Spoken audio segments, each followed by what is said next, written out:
help you? I'd like to see the man in charge. He's in here.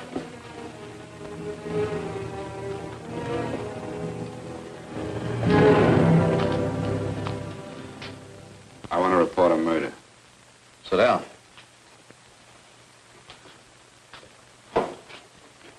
Where was this murder committed? San Francisco, last night. Who was murdered? I was.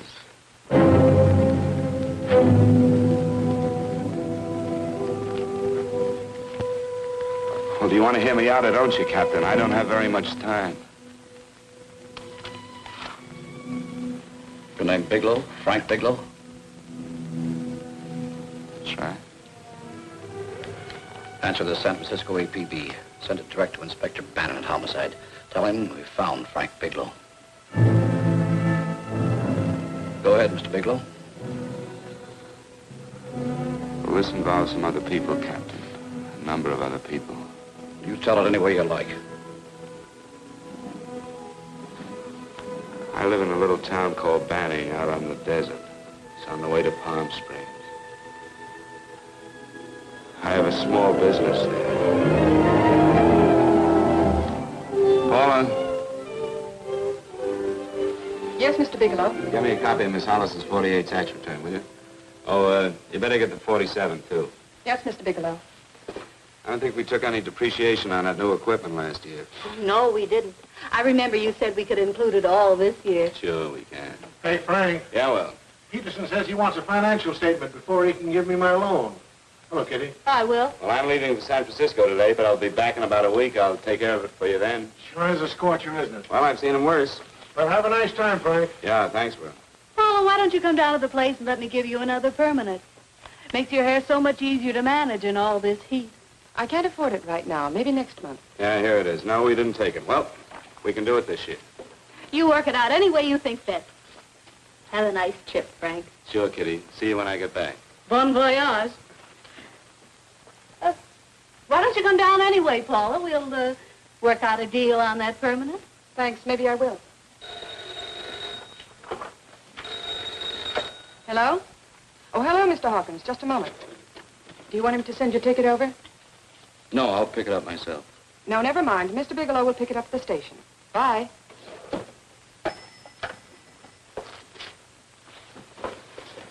I want to go with you, Frank. Oh, Paul, I'm just going on a little vacation. You know that? You want to go without me, don't you? Be gone just a week. And I suppose you've just made up your mind to take this little vacation at 9 o'clock this morning? No, Paul, I meant to tell you about it a few days ago. I guess I forgot. Oh, you forgot. Paula, don't be like that. Don't be like what? You just drop a little announcement that you're going away. Not tomorrow or next week or next month, but today. No explanations, nothing. And I'm supposed to swallow the excuse that you need a little vacation. I just want to get away from town for a few days, that's all. Get away from this town or get away from me. Oh, Paula, please try to understand. How can you ask me to understand anything like this? No, I'm sorry, but I don't understand.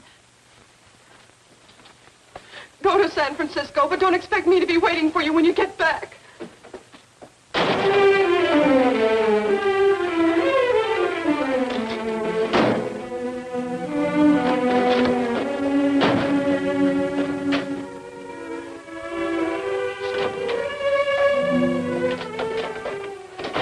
Paula, please, Paula. Come on, turn around, look.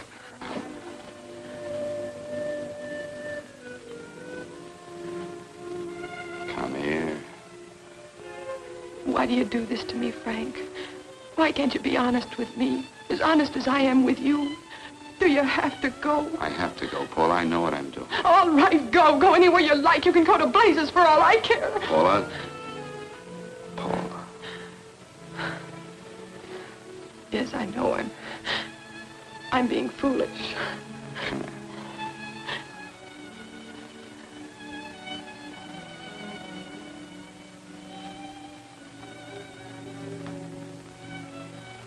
Come on, fix your face. We'll go down to Eddie's and have a drink. All right, why not?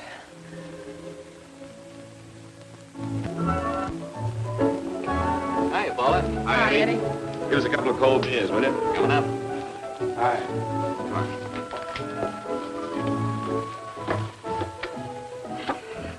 relief. This air conditioning feels good. I sure wish we had it in the office. It'd make working a pleasure. Well, if it stays this hot, don't bother going in the rest of the week. I win 2 races today. How many did you lose? And you would have to ask that. Kind of early for you two, ain't it? Too hot to work. That's what I like to hear.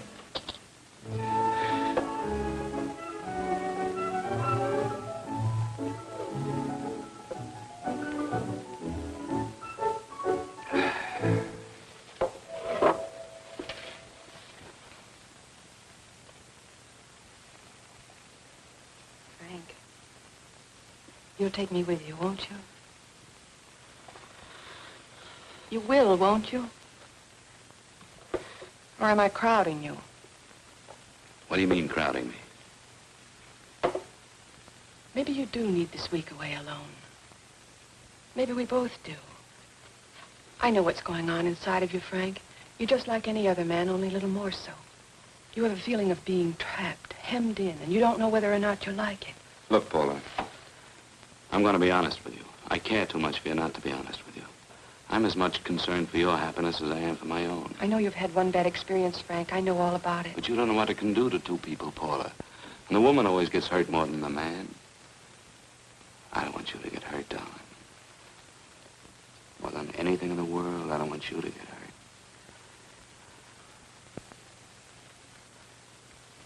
Want to hear some music? All right, Frank. Got a couple of nickels, Eddie? Yeah. This won't bother you, will it? No, next result doesn't come in for half an hour.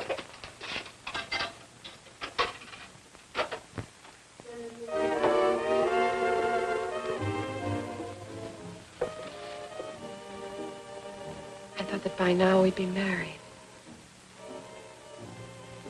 No, I'm not going to crowd you anymore, Frank. Go to San Francisco. I don't like it, but I'm convinced that you must go. I want you to be very sure, Frank. If it's right, and I believe it is, we'll have something really wonderful together. If it isn't, we should both know it as soon as possible. So you see, even if I could stop you, I wouldn't do it now.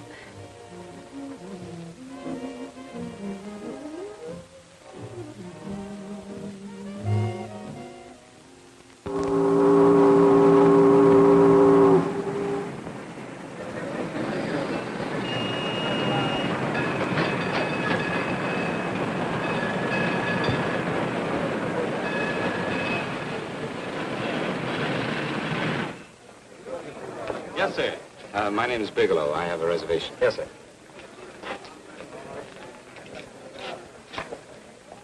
Here we are, sir.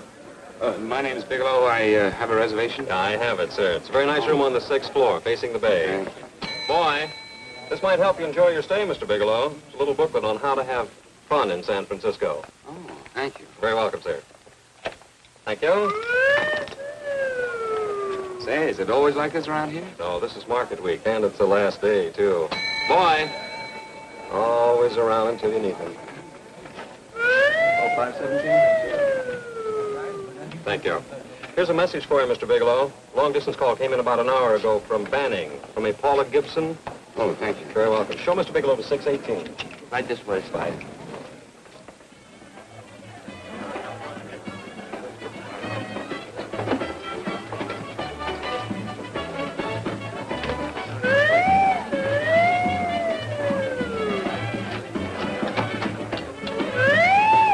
Right this way, Mr. Bigelow.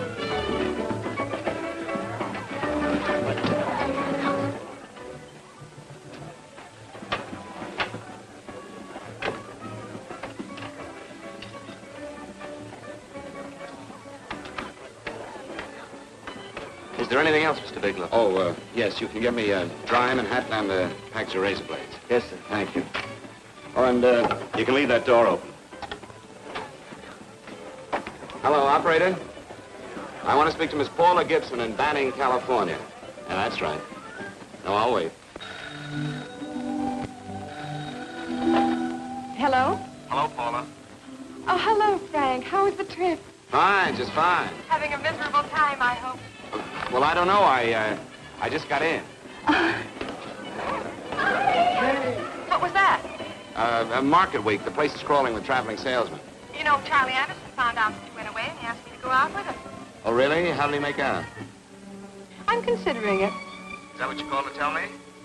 I'll have you know that this call is strictly business, Mr. Bigelow. Did a Mr. Phillips phone you? A Eugene Phillips of Los Angeles. No. He will. He phoned the office 3 times today.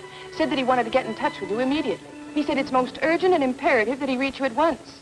What did he want? I don't know. But he sounded deep, dark, and mysterious and quite agitated about something. Phillips. Have we ever done any business with him? Not unless you've been keeping it a secret from me. I looked through all the accounts. Why did you tell him you could reach me here? You know I'm supposed to be on vacation. So you told me. And so I told him, dear heart.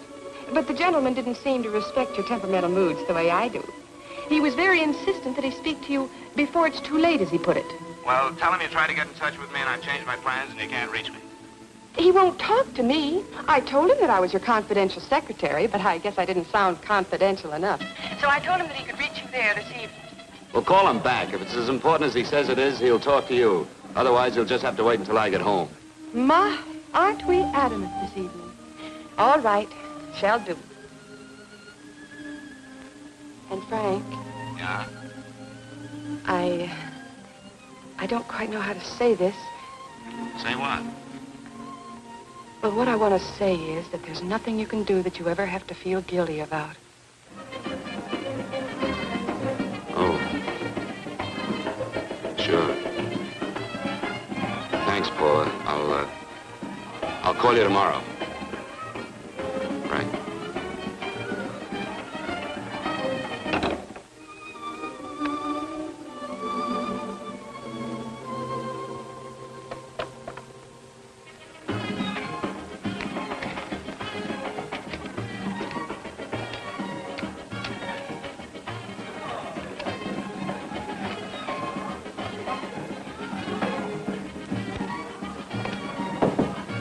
Oh, just put it there, please. You can keep the change. Thanks very much. Say, how long has this been going on? Oh, it's been a madhouse all week, but they check out tomorrow. Oh? I thought you were with them. No, I'm just here on a vacation. Why does everybody come to San Francisco and tear loose? Excuse me. Say, I'm awfully sorry to bother you, but would you mind if I use your telephone? No, go right ahead. I'm just across the hall here. One of the boys is using my phone, and he's been on it for a half hour. I just want to call downstairs. Yeah, sure. Thank you. Room service, please. Hey, things really picked up the last few days, didn't they? You right at much business? Well, I'm not here on business. Oh, room service? It's Mr. Haskell in 617. Yes, that's right. Would you send up 3 more bottles of bourbon and 2 scotch? Yes, that's right. Oh, and some more ice, too. Yeah. All right, thank you. You here all alone? Yes, I just got in town. Well, why don't you join us for a drink? Well, I don't want to barge in on your party. Oh, nonsense. It's not a party. Just a few of the boys entertaining some buyers. You know, the usual thing. A few drinks and some laughs.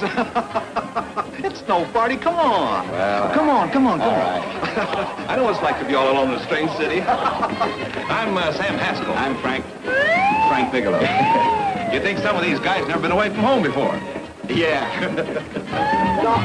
Hey, quiet down a minute. Hey, will you quiet down a second? I want you to meet Frank Bigelow. Hello. All right. This is Jane Carlisle. Hello. Bill Welch. How are you, Mr. Welch? Glad to know you, Bigelow. Jane's the prettiest buyer in San Francisco. Oh, hey, I resent that. You don't think I believe him, Elaine? Well, he spreads that from coast to coast. Oh, gee. But it's good for my morale anyway. I'm George Cantwell. Glad to know you, Mr. Bigelow. Bigelow, yes. Right at much business? He's not here on business. Oh? Well, Well, why don't you get the man a drink before he dies of thirst? how about a little bourbon? Well, that's fine. Bourbon it is. Of course, Mr. Wallace. Yes, Mr. Wallace. But, Mr. Wallace, I'll need at least a week in Cleveland to visit all my accounts. I can't figure on being in Philadelphia until the 17th. Eddie, will you get off the phone? I want you to meet Frank Bigelow. How are you? That's his boss. He's been trying for an hour to get his expense account boosted. Yeah, the way this guy holds on to $1, you'd think they weren't printing them anymore. Yes, Mr. Wallace. I'm leaving here the first thing in the morning. Yes, sir. Oh, keep your hips loose, Harry, like this. Oh, yeah. How's he doing? Oh, there's nothing wrong with Harry's drummer. The 2 years ago at the Murrays wouldn't shoot. Hey, now, wait a minute. I was doing all right. This is Sue and Harry Brandis. Hello, good to meet you. How are you? Where'd you find her, Sam? On a dance marathon? Oh, bourbon. Really? Oh, thanks. Say, I'll bet you could do the rumba. Well, a little, but I'm kind of rusty. Anything would be an improvement after Harry. Oh, how do you like that? Well, here goes. Hey, you're good. Oh, my wife, she's a good dancer, isn't she, Bigelow? Oh, yeah. Fellas, I thought you were going to show us a good time tonight. Is this doing the town? That's right. We practically bankrupt our stores to buy everything you've got. Then you keep us in this hotel room. I agree. This is my last night to howl before I go back to being a dutiful housewife. Well, it looks like we're stuck, boys. This is where we blow all our commissions in one night. And you're coming with us, Bigelow. Oh, no, thanks. You run along. I've got to get unpacked and have dinner. Oh, no, you're not going to get away from me. Now that I found a man who can dance, I'm going to hang on to it.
Place you got here. Wait till we hit the pitch in about an hour. That's when they really go out of their minds.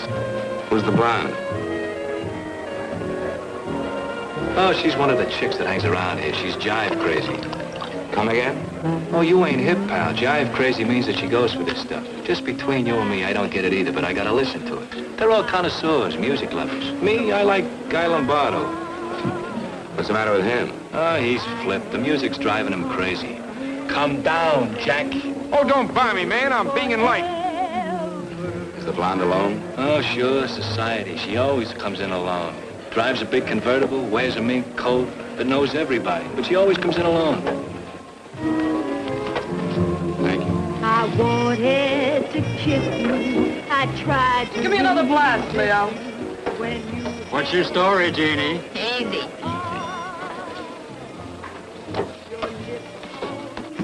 Hello. Easy. Dig the fisherman. Oh, that's really silk, isn't it? Can I buy you a drink? Sure thing. Give me a blast, Leo. Leo, I left my blast at the other end of the bar.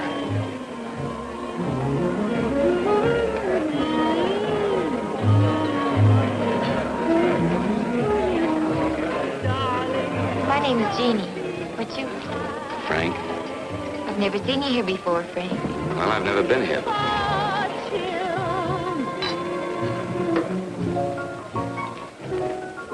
This isn't mine. Mine was bourbon. Well, sure it is. You saw me pour it. Give me a fresh drink. Anything you say. Oh, listen to that piano. Feel those vibrations. You don't get your kicks out of this, do you? I can live without it. Why do you stay here? I don't know. I bet I know. You're lonely in a big city. Why, you don't have to go into a routine with me. I like good company, too.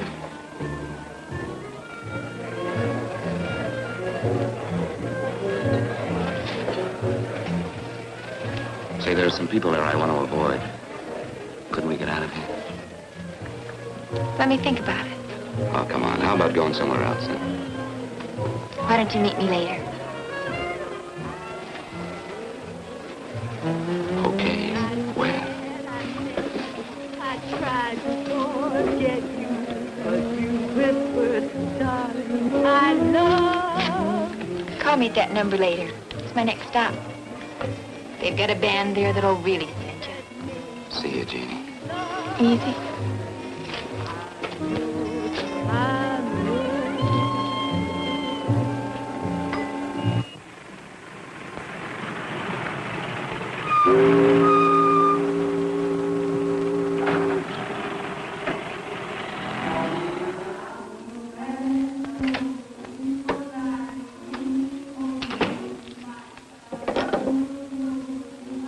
Never mind, operator.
Room service, please. Come in.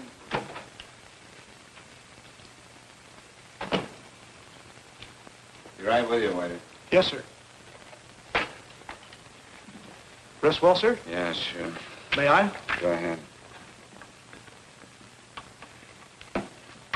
It's on there for you. Thank you, sir. Would you like anything else? Oh, thank you, that's all. Waiter, Yes, sir. take this away. Is there anything wrong, sir? No, just take it away. I don't even want to look at it. Are you all right, sir? Yeah, sure. All right, I just had too big a night, I guess, that's all. Need some fresh air. Of course. Thank you, sir.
Lungs in good condition.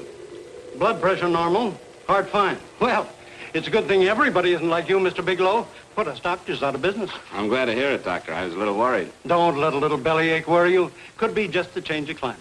Well, it isn't exactly an ache, Doctor. It's kind of hard to describe the feeling. Maybe it was the drinks I had last night. I might have mixed them too much, huh? Let's have another look at that throat.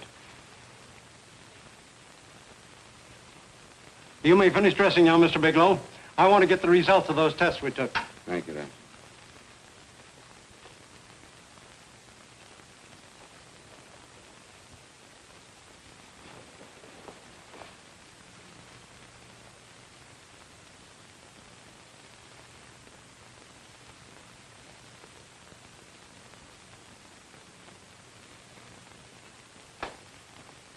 Mr. Bigelow, this is Dr. Schaefer. Hello, Doctor. How are you? Sit down, Mr. Bigelow. According to the information you gave Miss Wilson, you're not married, Mr. Bigelow. That's right. Do you have any relatives, family, anyone in San Francisco? No, no one. I don't know a soul in San Francisco. Where is your home? What is this, Doctor? Why all the questions? You're a very sick man, Mr. Bigelow. Sick? But you told me I was in good shape. Yes, I know. But my preliminary examination didn't reveal your true condition. You sound as if it's pretty serious, Doctor. It's extremely serious. I want you to understand that we wouldn't tell you something like this unless we were absolutely certain. Well, of course, of course. You must steel yourself for a shock, Mr. Bigelow. Well, go on, Doctor. What is it you're trying to tell me? Our tests reveal the presence in your body of a luminous toxic matter. What is that exactly? A poison that attacks the vital organs. Poison? We have no alternative but to tell you this. Your system has already absorbed sufficient toxin to prove fatal. I wish there was something that we could do. What do you mean, wish? You mean there's nothing? There is nothing anyone can do. This is one of the few poisons of its type for which there is no antidote. Well, this is fantastic. This is the most ridiculous thing. You don't have very long. What do you mean? A day, possibly a week, 2 weeks at the outside. It's hard to say exactly. Well, this is impossible. I don't believe it. You've made a mistake. That's it. It could be a mistake, couldn't it? You have made a mistake, haven't you? Answer me. Dr. Schaefer is an authority on toxicology. Been no mistake, Mr. Bigelow. Do you realize what you're saying? Well, you're telling me that I'm dead. Do you think you can explain my life away in just a few words? Why, I don't even know who you are. Why should I believe you? You must calm yourself, Mr. Bigelow. We want to offer you every assistance that we... Assistance? Who wants your assistance? Who wants anything from you? You're nothing but a couple of phonies. Why, I think you're crazy. That's it. You're crazy. The both of you. You're crazy.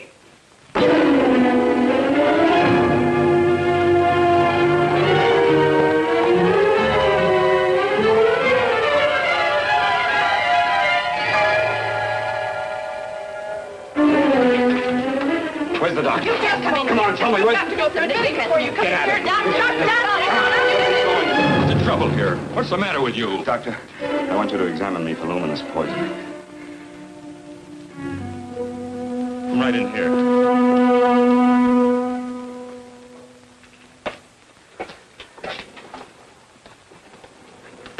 Yeah, you've got it all right. Your system has already absorbed it. Are you sure, Doctor? Are you absolutely certain? Couldn't there be some mistake?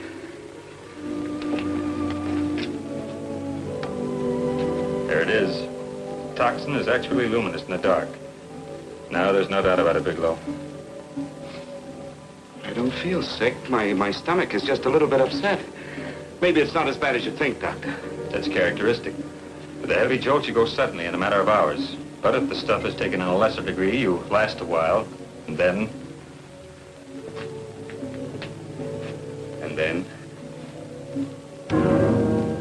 Give it to me straight, Doctor. Well, a number of things are involved. The systemic condition of the individual, the amount consumed, exertion. Yes? You won't feel too badly for a while. Then it will happen suddenly. A day, 2 days, a week at the most.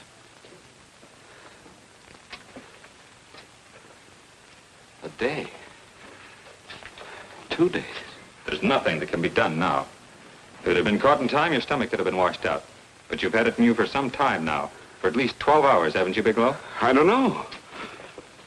You don't know? No. Don't you know how you got it? No. This is no accident. Somebody knew how to handle that stuff. That wax is tasteless and odorless. And the amount of alcohol in your body, you must have got it in liquor. I was drinking last night. Arrange for your admission to the hospital immediately. Of course, I'll have to notify the police. This is a case for homicide. Homicide? I don't think you fully understand, Bigelow. You've been murdered.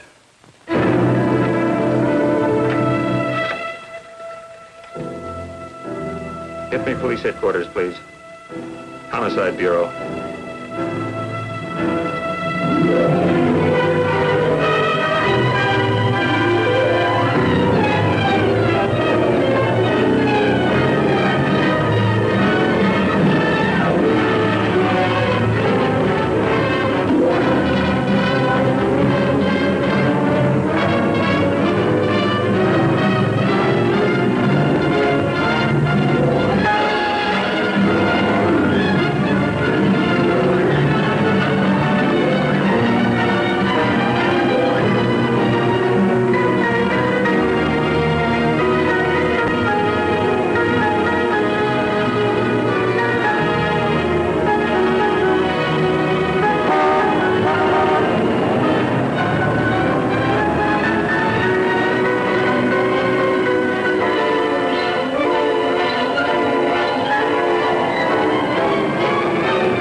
Open up. Open this door, I tell you. Open it up or I'll break it down. Where are those men? Where are those men who were here last night? I don't know. There are no men here. Please go away. Don't lie to me. Where are they? Mister, this lady just checked in. Those men aren't here no longer. They checked out the hotel early this morning. Checked out? Please go away. I'm sorry. I'm terribly sorry.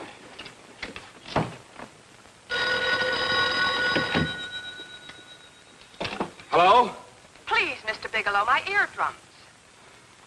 Oh, hello, Paula. Your enthusiasm overwhelms me. Why haven't you phoned me, or is there a quota on telephone calls up there? I'm sorry. I've been busy. I'll bet you have. Visiting the museums, no doubt. What's happening up there that's exciting or different? Nothing, not a thing. I'll bet you miss me, but you're too stubborn to admit it. Sure. You know, if you'd like me to come up, I can pack a toothbrush and leave right away. No. Well, you don't have to snap my head off. You could at least make a pretense of missing me. I'm sorry, Paula. Of course I miss you. Listen, Paula, Paula, it's just that I don't feel like talking now. I'll call you later. Don't strain yourself. You phone me sometime when you feel more like talking. Oh, by the way, I called that Mr. Phillips back. Phillips? Yes, you know, the man that tried to reach you. Well, I'm afraid you'll never know why it was so important that he speak to you. His office said he died yesterday. Frank, are you there? Did you hear me? Died? When? Yesterday. So you won't have to bother your little head about him anymore. You can just go ahead and have fun. Paula, what did he die from? Do you know? I suppose he died from whatever people usually die from. Well, didn't they tell you? Don't you know? What are you getting so excited about? You said you didn't even know the man. Listen, where's his office located? What difference does it make? You can't talk to him now. I told you the man's dead. Paula, will you stop talking so much and tell me where his office is? All right. It's the Phillips Importing and Exporting Company, Bradbury Building, Los Angeles. Bradbury Building, Los Angeles. That's right. Say, this is really a switch. Listen, if you want to reach me, I'll be in Los Angeles. Are you out of your mind? I'm sorry, Paula. I've got to hurry. Wait a minute. Where in Los Angeles? The Allison Hotel. Goodbye, Paula.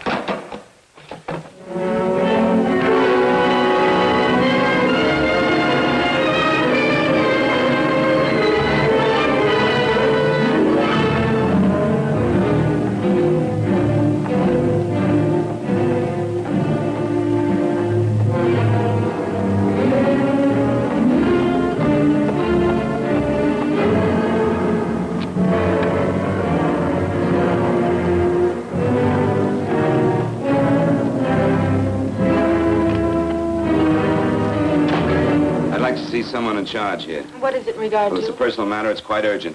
Perhaps Mr. Halliday can help you. Who's he? He's our controller. Your name, please? Bigelow. Mr. Bigelow to see you. Send him in. Go right in, please. That door.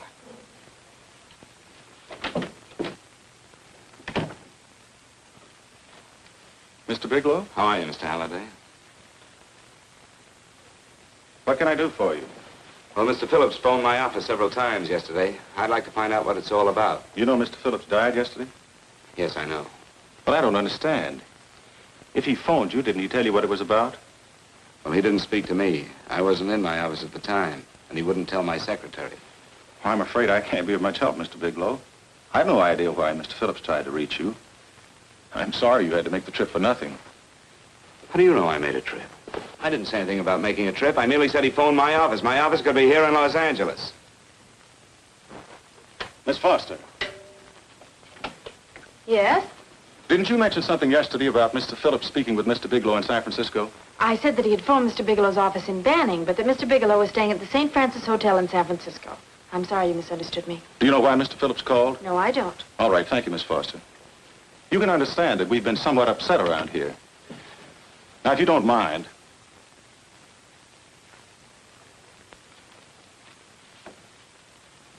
Did Mr. Phillips have a wife, family, anyone that could help me? you can't intrude on people at a time like this just to satisfy some curiosity. It isn't just curiosity. Then I suggest you wait a week or so. I can't wait. Well, I'm sorry you'll have to. Well, there's always a phone book. You're a pretty aggressive fellow, Bigelow. Are you quite sure that this is as important as you make it appear to be? It's important. Mrs. Phillips lives at the Sunset Arms Apartments. Thank you. I needn't tell you she's under a strain. I suppose you're capable of using a little more tact with her than you demonstrated with me. I think I can handle it. By the way, what was the cause of Mr. Phillips' death? Suicide. He leaped from the balcony of his apartment. Thank you.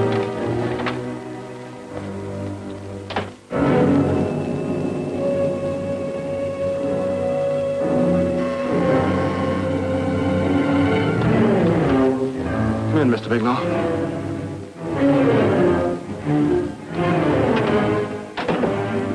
I'm Stanley Phillips, Eugene's brother. Halliday phoned that you were coming.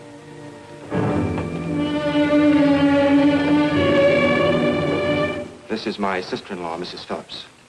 I'll try to make this as brief as possible, Mrs. Phillips.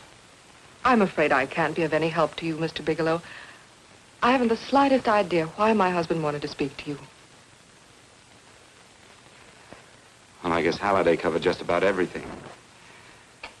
Did your husband ever mention anything about me, Mrs. Phillips? Anything at all?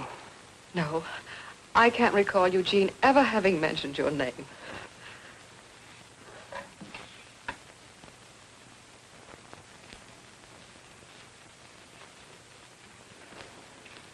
I hate to ask you this, Mrs. Phillips, but it's of vital importance to me. Do you know why your husband committed suicide?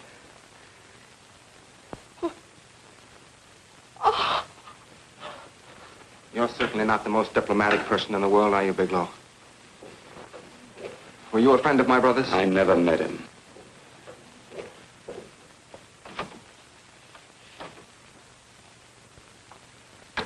My brother was in a jam, a pretty bad jam. He was arrested 2 days ago. He sold some iridium to a dealer by the name of Majak. It's a very rare metal, very costly. Anyway, the iridium turned out to be stolen. He was released on bail yesterday, but he faced a pretty stiff prison term. And have committed suicide for less. Yes, I know. That's how the police feel about it. What puzzles me, though, is this crooked deal. Knowing Eugene, you wouldn't say he's the type of man to be mixed up in anything like that, now would you? I told you I never met him. That's right, so you did. Now, what's this all got to do with you, Bigelow? I don't know. Let's come clean with each other, Bigelow. Surely you must have some idea why my brother was so desperate to contact you? I have no idea. That's odd. Then how could it be of such vital importance to you? Well, you seem to know the answer to everything else. Maybe you know the answer to that one, too.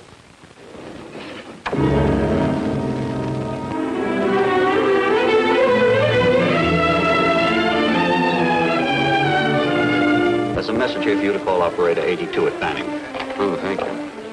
Show Mr. Bigelow to room 821. Say, would you have the operator put this call through to my room right away? I'll take it up there. Thank you. Hello, operator. Yeah, I'll call you if I need anything. Thank you, sir. Hello, Paula? Well, Sinbad, I'd just about given you up for lost. Do you mind telling me just why you rushed down to Los Angeles? I can't explain it to you just now, Paula. I just can't explain it. What's going on, Frank? You don't even sound like yourself. Well, I'm just a little tired, Paula, that's all. But I miss you. Oh, Frank. I can't tell you how good it is to hear you say that. And here I was worrying that I'd lost my charm. When are you coming home, Frank? Soon, Paula. I'll be home soon. I'll go right out and get myself a permanent so I'll be pretty when you see me. Hey, guess what? I found that Phillips name in your notarial ledger. Notarial ledger? Yes, of all places. I remember now I made the entry myself. You had notarized a paper one morning before I came to work. What kind of paper was it? A bill of sale for a George Reynolds made out to Eugene Phillips of Los Angeles. So you see, I was right. We hadn't done any business with Phillips, only indirectly. What was the bill of sale for? A shipment of iridium, whatever that is. Iridium. You mentioned at the time that this fellow Reynolds had made some kind of a deal in Palm Springs, and he stopped in your office early in the morning on his way north to have it notarized. Wait a minute. Wait a minute, George Reynolds. That was about 6 months ago, wasn't it? That's right, 6 months ago. Thanks, goodbye. Goodbye. Hello, operator. Get that number back for me.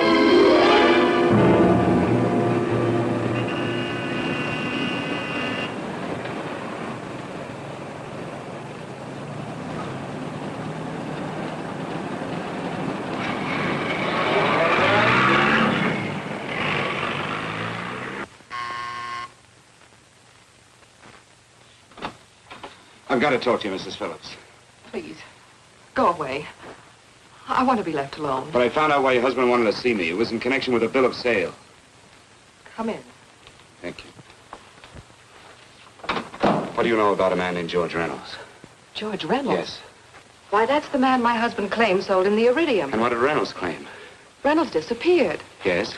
About 2 months ago, my husband grew suspicious that something was wrong. Since then, he tried in every way to locate Reynolds, but could find no trace of him. But I don't get it. Your husband could have proved he made a legitimate deal by showing the bill of sale he got from Reynolds. Then there was a bill of sale? Yes, of course there was. My husband swore there was, but at the time of his arrest, he couldn't find it. It was mysteriously missing. Well, then, if your husband could have shown proof, it would have been George Reynolds who would have faced the prison term. Eugene was convinced that Reynolds had stolen the bill of sale. He was the only one who had reason to eliminate evidence of the transaction. Thank you, Mrs. Phillips. Thank you very much. You've been very helpful. Oh, if you'd only come sooner, Mr. Bigelow. My husband might be alive today. I know.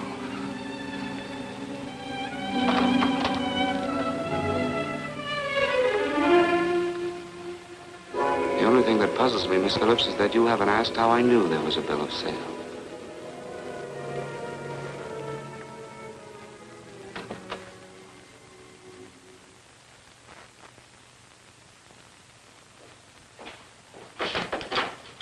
Mr. Halliday isn't in. He should be back shortly. I think you're the one who can help me, Miss Foster. Mr. Phillips tried to reach someone else before he called me yesterday, didn't he? Why don't you ask Mr. Halliday? Obviously, Mr. Halliday wasn't here yesterday, or he wouldn't have had to learn from you that Phillips called me. And you're the logical person to know who else Phillips called. I don't believe that's any of your business, Mr. Bigelow. Don't think you're revealing anything confidential, Miss Foster. I know that he tried to reach somebody else. Mrs. Phillips told me. You're bluffing, Mr. Bigelow. I don't know what you're after, but you're trying to trick me. Mrs. Phillips didn't tell you a thing. How do you know that? Mrs. Phillips knows nothing about it. She doesn't. Well, why wouldn't she? Wait a minute.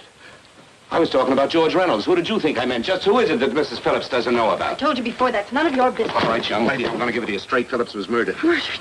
I don't believe you. He told me because he needed me to clear him. Phillips was innocent. Innocent men don't have to jump out of windows. Murdered? Just who are you trying to protect, Miss Foster? Why are you so afraid to tell the truth? I'm not protecting anybody.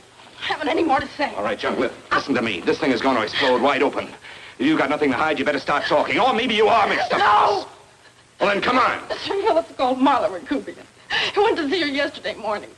Who's Marla Rakubian? She's a model. She and Mr. Phillips used to be quite friendly, but he hadn't been seeing her for quite some time. Come on. The last couple of months, he'd been trying to locate her and finally learn where she lived yesterday morning. When he returned from seeing her, he was terribly upset and excited. That's when he had me put in the calls for you. When he couldn't reach you, he went home. The last time I saw him alive.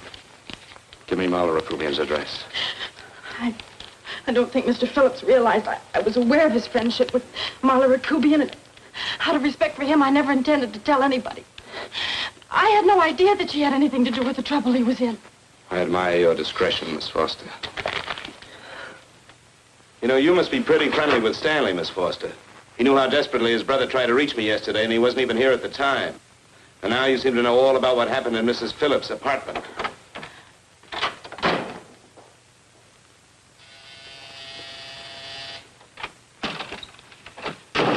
Miss Rakubian? Yes? What do you want? Get out of here or I'll call the Go police. ahead, call him. Oh, go ahead, call him. Going on a trip, huh? Yes, going away for the weekend. Sailing for Buenos Aires tomorrow, some weekend. I'll send you a postcard. Now get out of here. Who are you going with, George Reynolds? Never heard of him. I suppose you've never heard of Eugene Phillips either. Just who are you? What do you want? Never mind who I am. Where's Reynolds? I told you I don't know him. Now will you get out of here and leave me alone?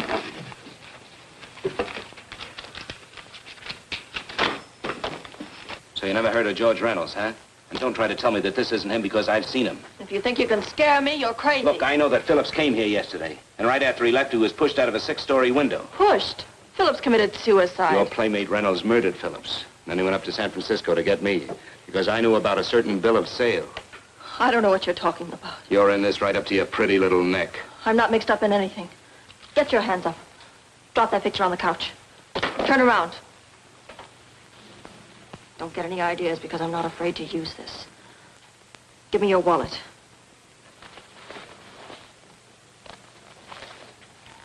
Frank Bigelow, Hotel Alex. All right, now where's Reynolds? I don't know. I don't know where he is. Is that what you told Phillips yesterday? I told him exactly what I'm telling you. I haven't heard from him in months. Yeah? Well, you're mighty careful of the picture of a man you haven't heard from in months. What does the Ray stand for? It was a pet name. Do you mind? Oh, it sounds very cozy, Miss Rakubian. You and Reynolds call each other pet names while you make a sucker out of Phillips. Phillips made the deal because he wanted it. Yeah? I'll bet you weren't above using what it takes to help make him want it. Who's paying for this trip? I am. Really? A first-class trip to Buenos Aires on a model's salary. Don't make me laugh. Since you and Reynolds aren't seeing each other anymore, you don't mind if I keep this to you. If I were a man, I'd punch your dirty face in. You know, I really believe you would. Oh, I almost forgot. Your tickets. Don't be surprised if I'm there to see you off.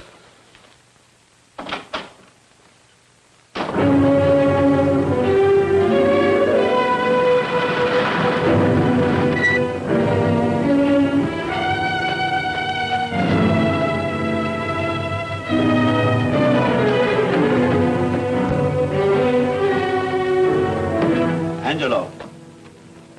Angelo!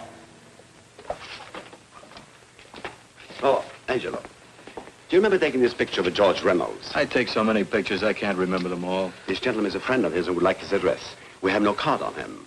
I don't think we ought to do that. He's willing to pay $20 for it. That's the paper we used last year. Of course, you understand, we usually don't give out the information about our clients. I know, you're a couple of high-class fellas. Thank you. Revealing anything confidential is against the ethics of our establishment. That's right. Honesty is the best policy. Of course. But in your case, inasmuch as you're a personal friend of Mr. Reynolds... Thanks. I knew you'd come through. Got it. Here it is. We don't have his address. He must have called for the picture. But he couldn't have been a very good friend of yours, mister, because his name is not George Reynolds. It isn't? Well, what is it? It's a... Oh, huh? Oh. Yeah. It's Raymond Rakubian. Rakubian? What's so unusual about that? The picture's signed Ray, isn't it? Yeah. Yeah.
Your lips told me, baby, then I thought that maybe love.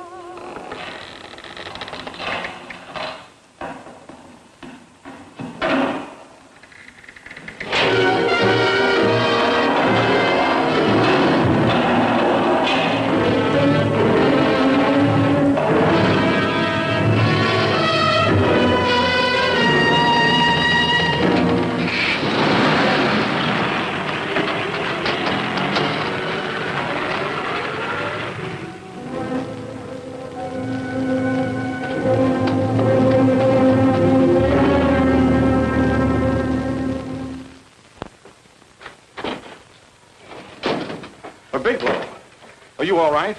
Can I get you anything? No, thanks. Do you know this man? No? No, I don't think so. Are you sure you've never seen him? I'm quite sure. Does the name Raymond Rakubian mean anything to you? No, I never heard of him. Why? He also uses the name George Reynolds. This is Reynolds? That's right. Well, where can we find him? That's what I want to know. Tell me something, Halliday. You're the controller here. How come you didn't know about that bill of sale? Phillips made that deal before I came to work here. Yeah, but you still keep records, don't you? For some reason, which is none of my business, Phillips preferred to keep that among his personal papers. Now, does that answer your question? You came in here today asking for some information that you needed, and I tried to be as cooperative as I could. But now you're beginning to annoy me. So get out before I throw you out.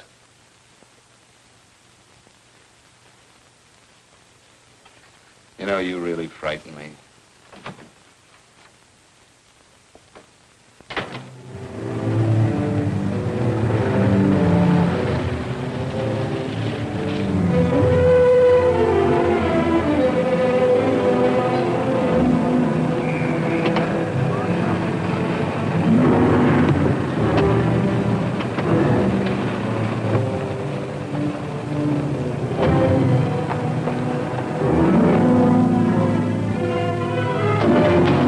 about time you showed up, Bigelow. Go ahead, Dave.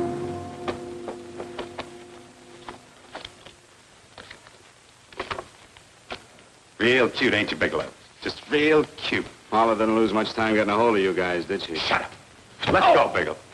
Look at him. He can't take it. Soft in the back. You do that again and I'll kick your face. Lay off, Chester. Cut it out. Shut up! Who asked you? Better let him answer. The clerk might know he's in. Go ahead, Bigelow.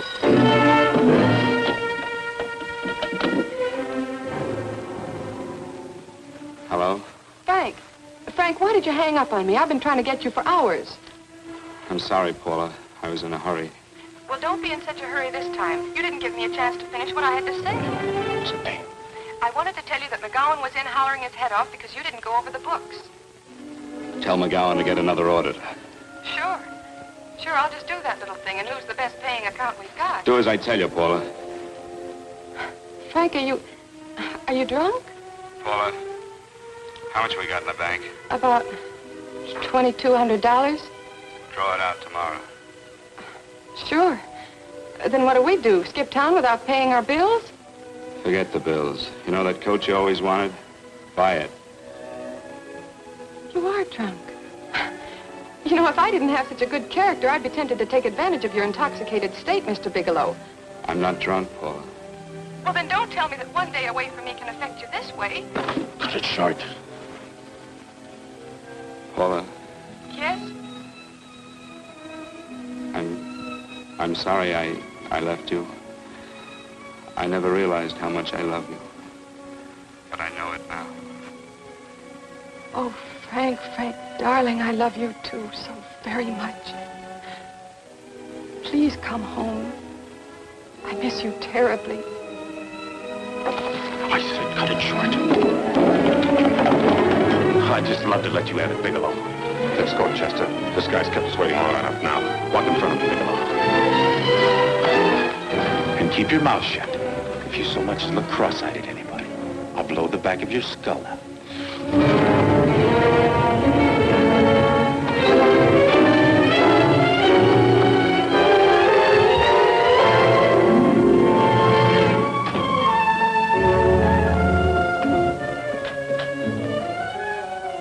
This Bigelow's real cute. He wanted to get tough with Chester. He don't know Chester. Did you get the picture? Don't I always get what Mr. Majak sends me after? Majak? That's right. I'm the dealer who bought the iridium from Phillips. I get it.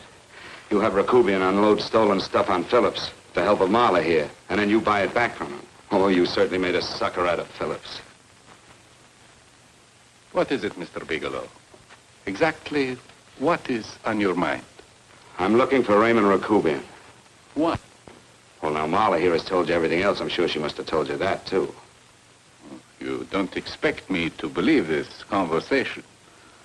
So, what is on your mind? I mean, underneath. You forced your way into my affairs, and now I want to know why. I just told you. I'm looking for Raymond Rakubian. Don't get cute. I'm just itching to work you over. Soft in the belly. Can't take it. See what I tell you?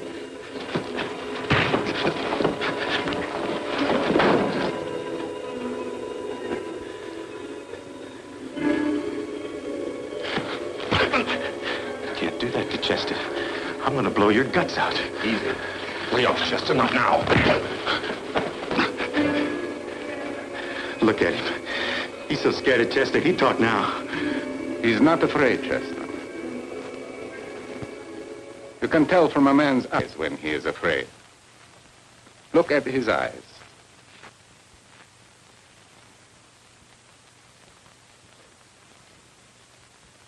Oh!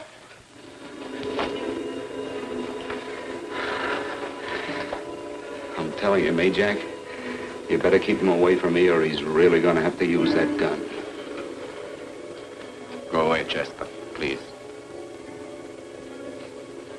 Do what I tell you, my boy. Please. And help Dave. Joe. Ah. You're in pain. He's an unfortunate boy. He's psychopathic.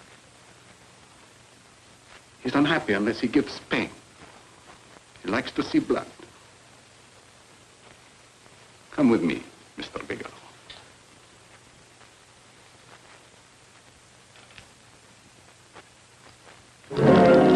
Raymond Rakubian was my nephew.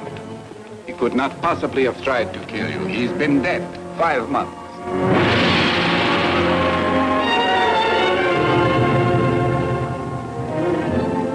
I'm afraid you have been sidetracked. Provided it is true that somebody made an attempt on your life, somebody made an attempt again today.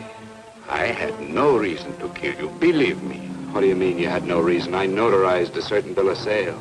You notarized the bill of sale for Reynolds, not Rakubian. Now, what I told you was true. I had no reason to kill you. That's a closet, Mr. Bigelow. And under other circumstances, you could go home now. But now you present a problem. You know too much, and I am in danger. Chester! Suppose I were able to prove to you that I only want to find the person who tried to kill me, and I won't cause you any trouble. You know I can go to jail for 10 years for this little business. 10 years. At my age, that's my life. That means my entire life. With my life, I do not take chances. I am sorry, believe me. You want Joe to go with you? No. Just Bigelow and me. And baby Meg's through. But Majak. Goodbye, Mr. Bigelow, and forgive me. Let's go, Bigelow. I guess you won't be there to see me off.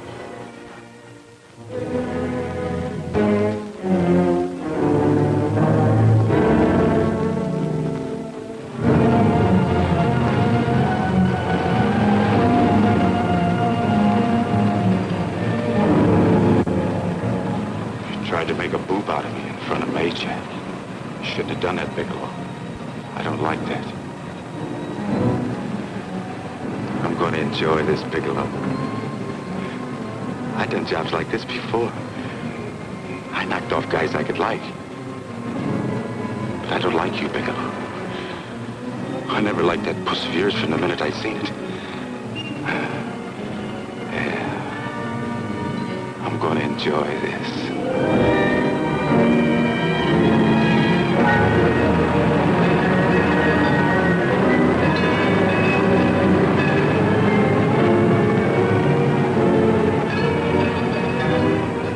Scared yet, are you, Bigelow? But you'll be scared. Good and scared. I think I'll give it to you in the belly. You don't like it in the belly?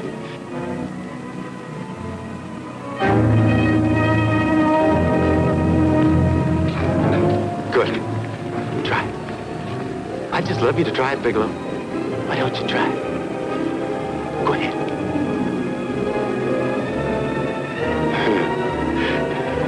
Didn't have the nerve, did you, Bigelow?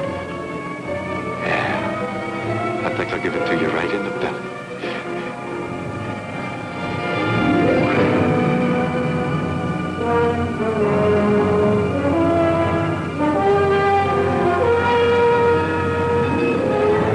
It takes longer when you get it in the belly. It's nice and slow. That's the way I want to see you go, Bigelow. Nice and slow.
What are you doing here? How did you get here? Freddie Ross flew me down. I had to come. I had to see you.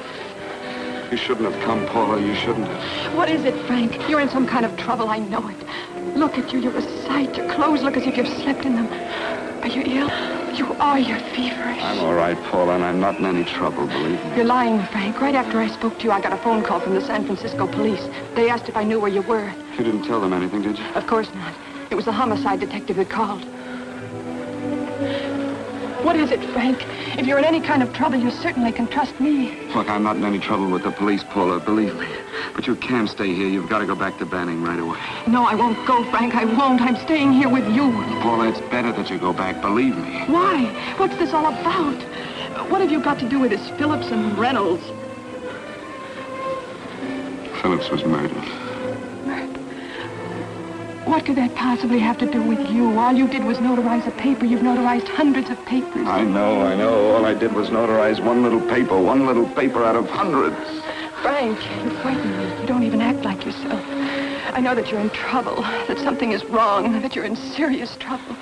You frighten me, Frank. Oh, don't be frightened, Paula. Don't ever be frightened of anything again. Will you promise me that? I love you so much, darling. More than you seem able to understand. Oh.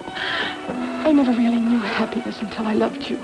Sometimes when I used to be afraid that you weren't sure how you felt, I tried to hold back, but I couldn't. Losing you would have meant losing everything. There would have been nothing left. Don't, Paula, don't. Now I'm afraid again. Somehow I feel that I'm going to lose you, but there's nothing I can do about it. I feel so helpless. You're leaving me out of something. Tell me, Frank, what is it? Give me a chance to fight back. Just give me a chance, please. You do love me, don't you? Oh, yes, Paula, I love you. I never was more certain of anything in my life. I wasn't sure before. I was a little blind, I guess, but believe me, I'm sure now. Can you understand that, Paula? I understand. A man can be like that, Paula. Something has to happen. It can be a big thing or a little thing, but it can make him realize how much someone means to him, how much he really loves her. Oh, and I love you, Paula. More than I ever thought it possible to love anyone in the world, I love you. Then why won't you tell me about this trouble you're in? Why won't you try to let me help you? You can't help me, Paula. You don't want my help. Oh, Paula, there's nothing you can do. Will you believe me? So will you please go home, please? No, Frank. I won't go. I know you're in trouble. I can't leave you like this. All right, Paula, look, wait for me in the lobby of the hotel, and I'll be back for you soon, I promise. You promise? You're yes, sure? Paula, I promise. Is that a new outfit? Yes. Oh, that's beautiful.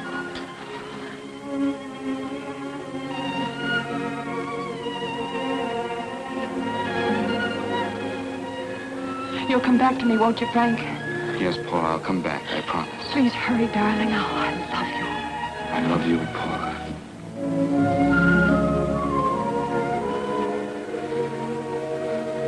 Goodbye, Paula.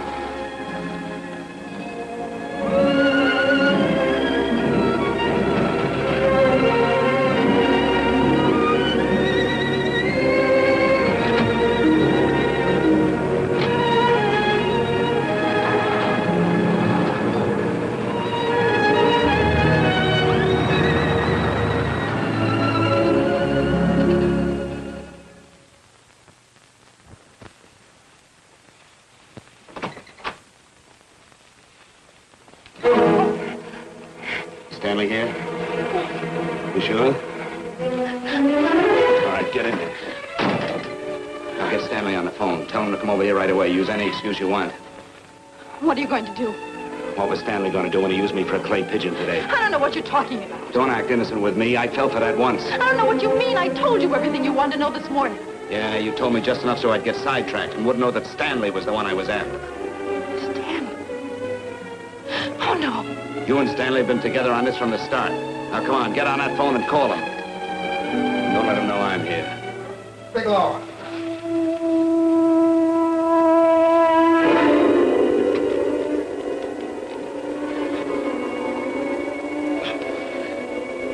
You've been sidetracked, all right. But it was the poor bereaved little widow who did it. Miss Foster found this letter this afternoon. It's in my brother's desk at the office. It's postmarked 2 years ago. It isn't exactly the kind of a letter that a married woman gets from a casual friend. I'm sure my brother wasn't aware that they were so well acquainted when he hired Halliday.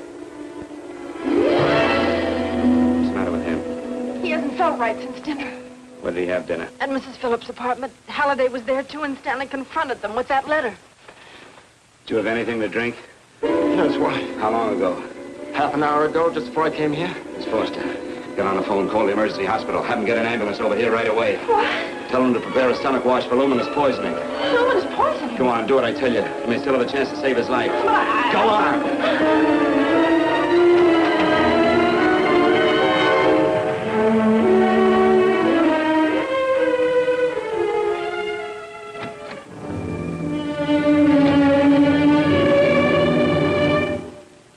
George Reynolds, Mrs. Phillips. He's been dead for 5 months. And he didn't steal the bill of sale. No, he didn't. But you could have stolen it. How dare you? You knew who I was when I came here today. But you were surprised to see me alive, weren't you? But I'm not alive, Mrs. Phillips. Sure, I can stand here and talk to you. I can breathe and I can move. But I'm not alive. Because I did take that poison. And nothing can save me. What are you going to do? If I kill you now, I have nothing to lose. No, you've got to listen to me. You've got to give me a chance. But I didn't have a chance. It was Halliday. Believe me, it was Halliday. He made me steal the bill of sale. He planned everything. What about this letter? Your husband knew about you and Halliday. He found it only yesterday. He accused Halliday. They fought, and Halliday pushed him over this balcony. And why me? Why did he want to kill me? Because you could have proved there was a bill of sale, that my husband had no reason to commit suicide. Halliday was desperate. After he killed my husband, he found out about the phone calls to you. He thought you spoke to him, that you knew enough to involve him.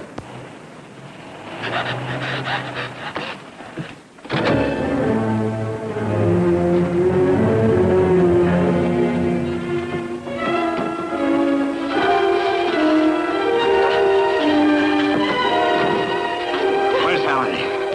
Where is he? He's in the office. This time you don't walk him.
on, come on.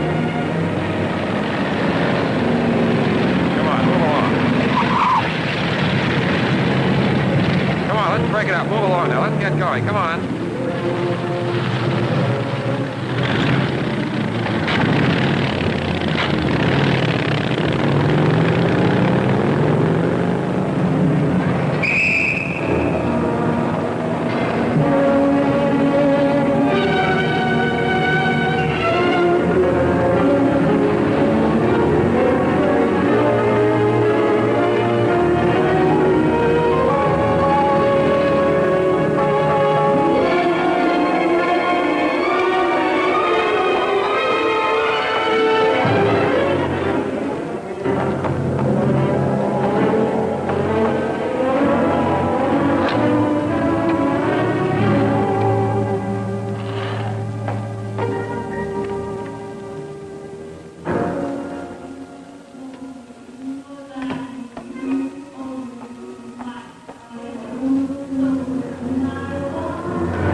All I did was notarize a bill of sale. But that piece of paper could have proven that Phillips didn't commit suicide. He was murdered. And that's why Halliday poisoned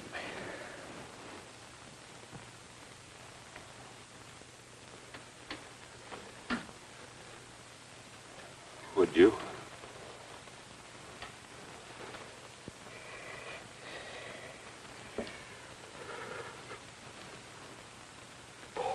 Paula.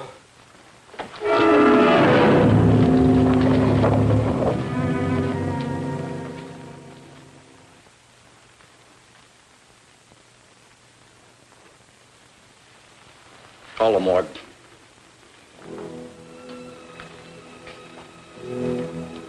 Johnson, you go to the Allison Hotel, find Paula Gibson. Don't tell her anything. I'll break it to her.